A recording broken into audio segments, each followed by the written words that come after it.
Hi everyone, welcome to Tom's Manshed.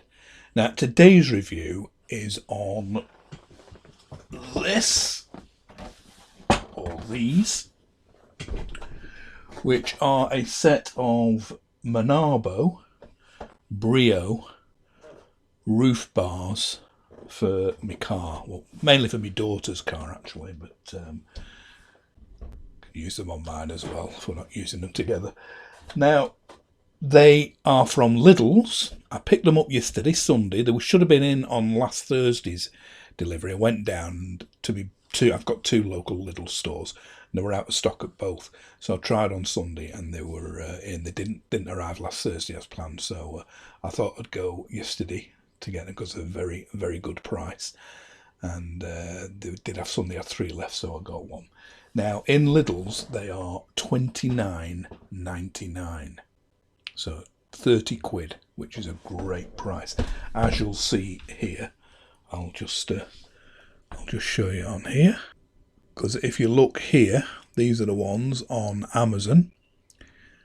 And there's some there, 57.58 plus £11.80 delivery. And there's some here, same ones, Menabo Brio, for 54 with free Prime delivery. These things here are T-nuts for putting accessories on. I'll show you where they go shortly. Now this is Menabo's website, and you can see they're an Italian company, and they seem sort of well respected, and they do loads and loads of bike carrying accessories and stuff like that, so you'll be able to add loads to it. Now I did find on Amazon these Hardcastle. Now they look just the same. Now whether these are just a copy of the Menabo ones and unbranded, I don't know. So whether they're as good, I don't know. But they're the same price as the genuine ones were, the Menabo ones in Lidl's, as you can see. But they look exactly the same. But these are called Hardcastle, not Menabo. So like I said, whether they are the same or not, I don't know. But so the genuine Menabo ones, as you see here, are £54. So yeah, a good price at £29.99 in Lidl's. Now these are the bars, and they are for a car with raised roof rails. You may have seen that picture earlier on, showing you a tick and a cross. If your car has got flat roof rails that are like attached to the roof with no gap between the roof and the rail, they won't work, and they're not the under the drain lip type fittings. They are only specifically designed to fit cars with a raised roof rail with a gap between the rail and the roof. And they've got like a flexible plastic neoprene whatever cushion there, so it doesn't mark your roof rails. You get the usual stuff with it: set of instructions, multiple language guarantee and stuff, safety instructions. You also get the Allen key you'll need to put them on. I'll be showing me putting them on the car shortly. Now these, I'll show you this end. These caps, these end caps, they do come off. They do come off for a reason. So again, I'll be showing you when I put them on the car. I would advise, once you've put them back on, wrapping a bit of tape around it to keep them on, because if they do vibrate off, you've lost them. Or even just glue them on with one tack of hot glue or something. You'll still be able to get them off if you do need the to put the T-nuts in that I showed you earlier on. But that comes off there. Like I say, you don't need to take these off to attach the rails. I'm just taking it off to show you this bit easier. But as you put the Allen key in and wind it round, I'll show you that now.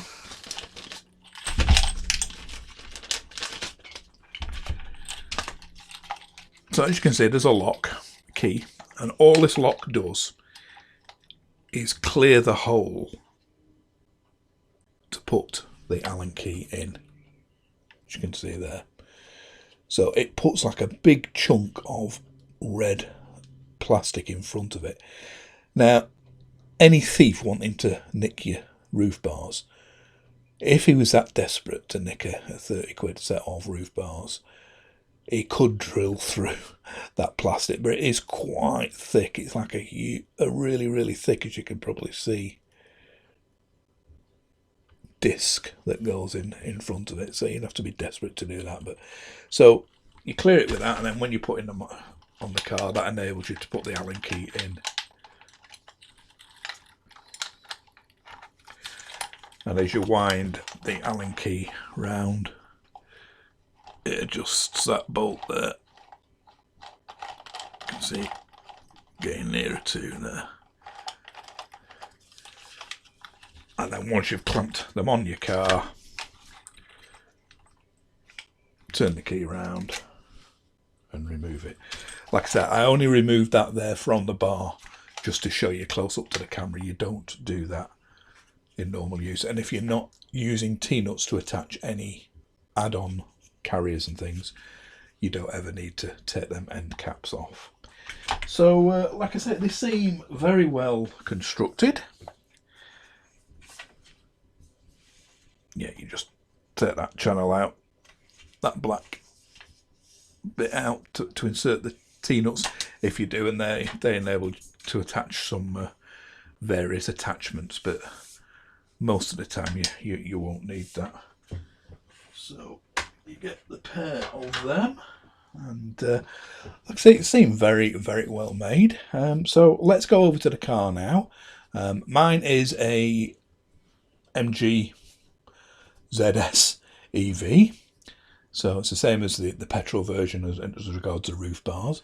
One thing, if you are an MG 5 owner, which is the estate version, up until recently, they've always said on the MG5 that the roof bars are purely aesthetic for looks and recommended not to use them for carrying any sort of load.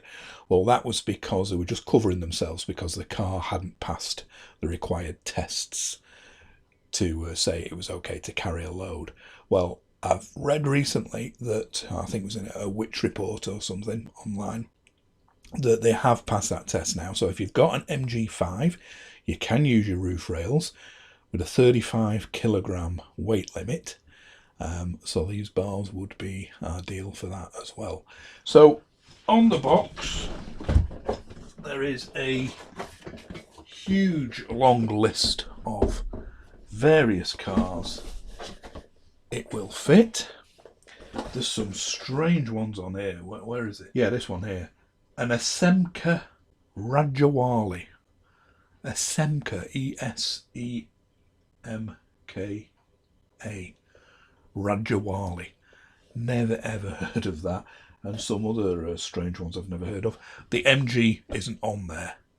There is one Chinese car on there, the Great Wall, but the MG isn't listed on there. But I would think these roof bars will be for nearly any car with this type of raised roof rail.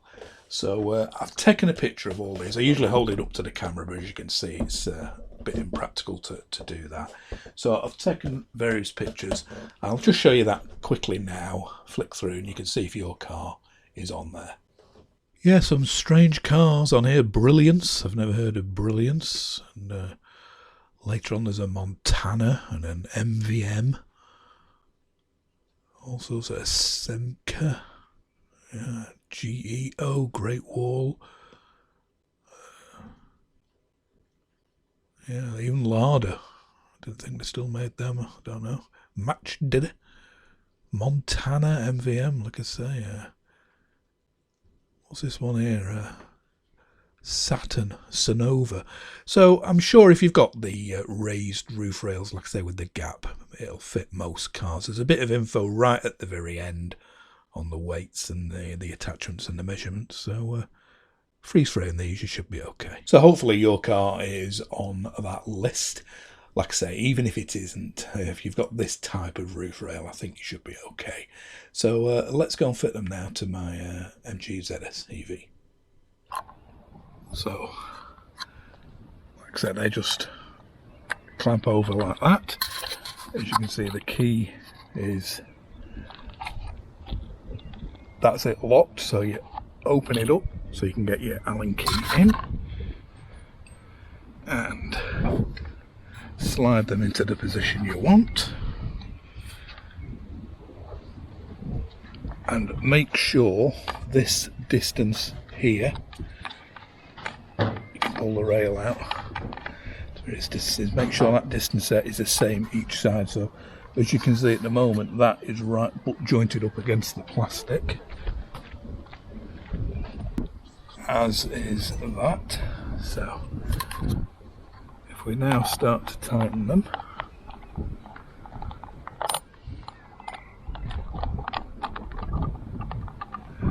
so you just insert your Allen key in here, wind it around, make sure it's fully pressed down and the hook is right under the thing. Now it does give you a torque setting in the instructions, 8 Newton meters or something, but how you would find out what torque you're using without setting up some sort of torque wrench which is a bit over the top. So, I'm hoping, it's pretty windy today, I'm hoping we're not got too much wind noise. So just tighten that up.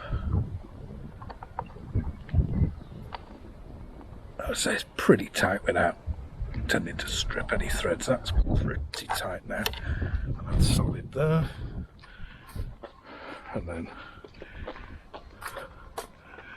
you go around the other one with it in the unlocked position and do the same.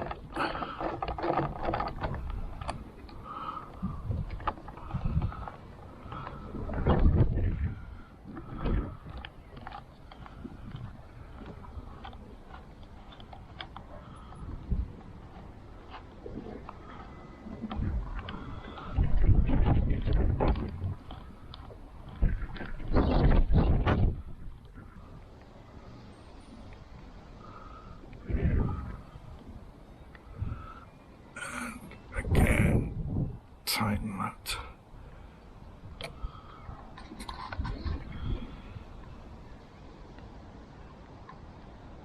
So it's pretty tight. And just check again, we've got a tiny bit of alloy showing there.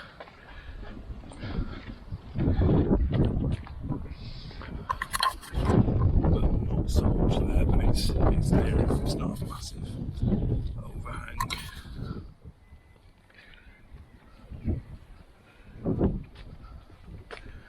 But if you wanted to be really accurate, you could just shove that in quarter of a turn. Once you've done that, take the key out. They are now solid, so I'll put the other one on and I can show you the sunroof clearing it. So as you can see, both bars are on now. Put it to the lock position, and obviously you would, I can tell that the equidistance just from this bit here, but you may want to measure between them, making sure they're absolutely squarely in line. But that's it in place, and they're absolutely solid. You can really rock the car with them. I'm just going to show you the sunroof opening on my particular car. Okay, so I'll just show you it clearing the sunroof.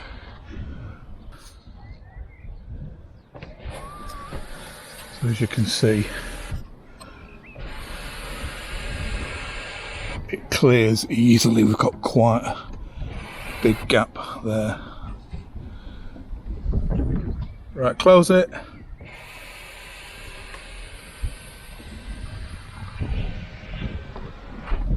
And open it.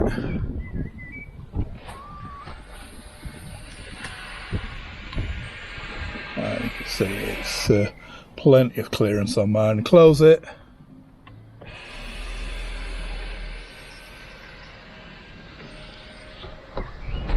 yeah, but obviously double check on yours. Now, this is what I mean by these end caps. As you see, it's proving me a liar now.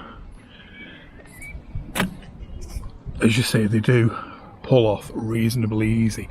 They need to come off if you need to insert these T-bolts in here, T-screws or whatever, to attach anything. But if you're not using them, you might be best, instead of just pushing it back like that, wrapping a bit of electrical insulation tape or some gaffer tape around there to keep them in place.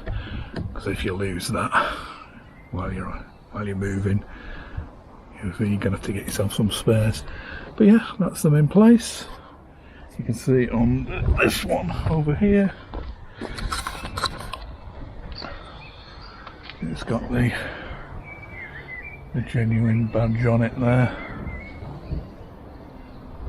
So yeah, we just about managed to finish filming before the rain got too heavy, so it's getting a bit heavier now. I'm gonna nip in the shed for a quick coffee and then do the summing up. Okay, so there you have it. Yeah, just managed to get in before the heavens opened up. Typical British summer, middle of May nearly, and still quite cold outside and raining. So managed to get back in the shed, got myself a frothy coffee, and yeah, as you saw there, easy enough to fit. I did it on my own, single-handed. Just line up the equidistance of the bars each side and the equidistance between them. If your car isn't listed on that big long list I showed you earlier on, I would say it's probably going to fit anyway. As long as you've got that type of roof bar where there is a gap between your roof and the bottom of the bar that you can get your hand around, because some roof rails are flush with the roof and some cars don't have any. You can get roof bars that fit under the rain guttering, but these are specifically for cars with roof rails with that gap around. So as you saw, they fit well. You just clamp them on each side, run the Allen key up, then lock it, obviously set the distance. Don't forget that cap, that removable cap.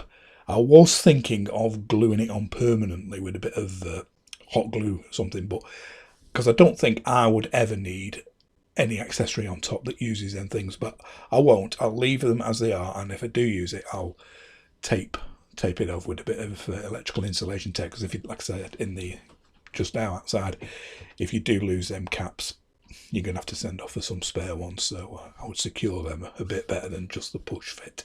I've shown them fit into my car and show you them clearing the sunroof. Like I say, measure yours. If you do want to use your sunroof with them on, make sure all the clearances, that it doesn't touch anything, and don't forget to add any extra space underneath for any U-clamps that you might have on them bars.